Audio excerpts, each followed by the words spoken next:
Welcome to Twin Pair Tutorials. This time we are talking about designing your kidding stalls. We recently moved into a brand new barn, new to us, not a new barn, so we had to design our kidding pens from scratch, and so we thought we'd show you what we've done and our thoughts about how we put them together. As always, I want to say thank you to my Patreons. This is viewer-supported content. If you find this information beneficial, educational, and you want to support dairy goat education, please consider joining us. So first, let's talk about your space where you're actually going to have your pens. It's essential that your pen be free of drafts, and make sure that you have all of the protection from the elements like you would want for goats anyway. Make sure it is out of the rain, out of the wind, if you're having kids in the summertime, shade, and then also think about predator protection, because sometimes your kidding pens aren't where your goats normally are. So whatever predator situation you might have, if you're in the woods, or if you are even in a neighborhood, neighboring dogs are actually the #1 killer of goats. Hawks also like to come along and can snatch up a goat kid. So keep those things in mind when you are choosing your space where you're going to set up your kidding pens. The #1 question I probably get is, what size are your kidding pens? We have pretty generous kidding size stalls. These ones here are 4 across and 6 deep. I like the fact that the doe actually has room to stand up and turn around and walk a little bit.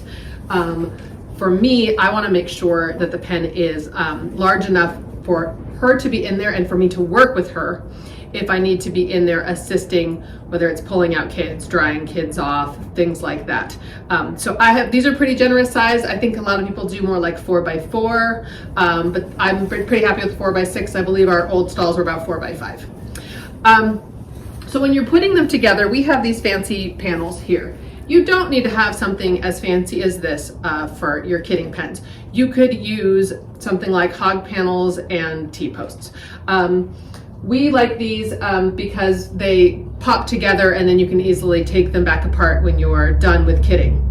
What you should consider though, when you are choosing your panels, is the width at the bottom and how big or small those gaps are.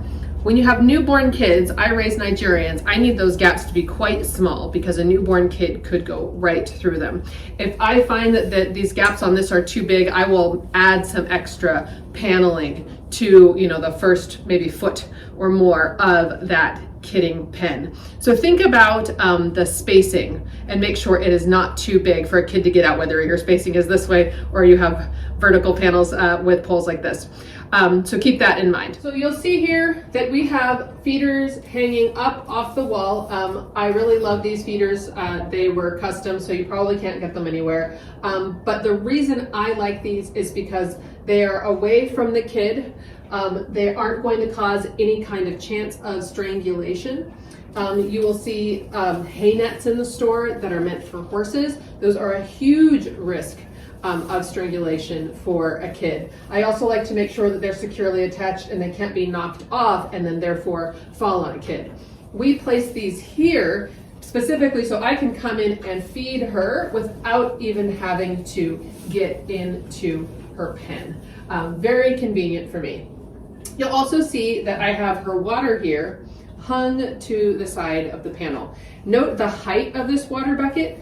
It's not on the ground and it's not up above where she can drink it. But should she give birth standing up, I've seen it happen, no kid will plop right out into this bucket and drown. Similarly, I don't leave them on the ground because a newborn kid could very easily toddle into a water bucket and drown. I like to have them tied up here for many years. I used to just leave the water bucket outside the pen and come several times a day and let her drink. But this has seemed to work as long as you get your height right.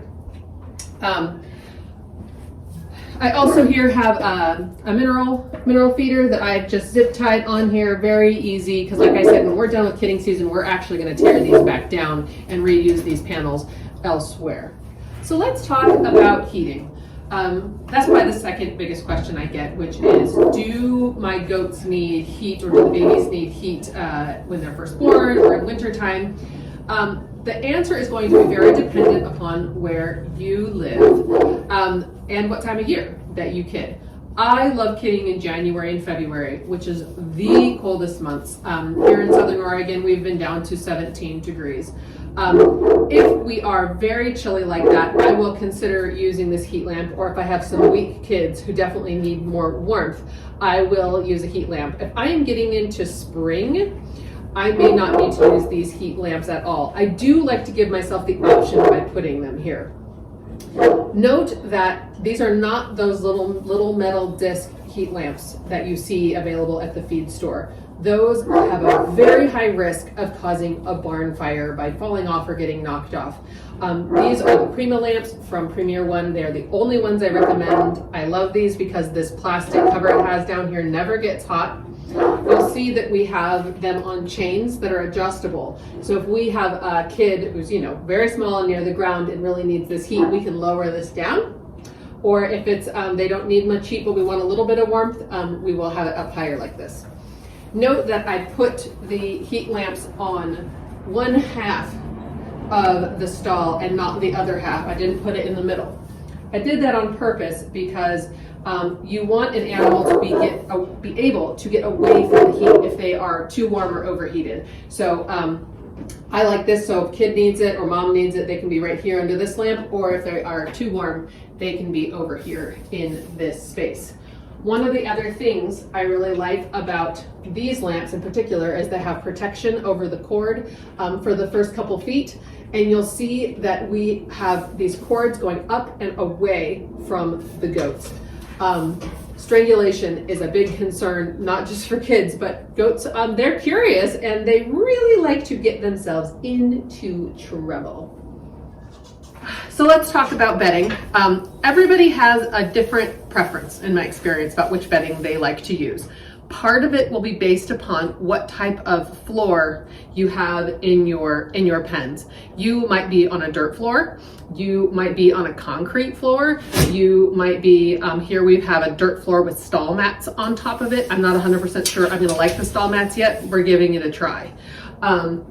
So that will dictate a little bit what kind of bedding is best for your situation. Some people really like to use chip. I prefer not to use chips because I see them get stuck in the mouths of kids when they are newborn, slimy, and wet.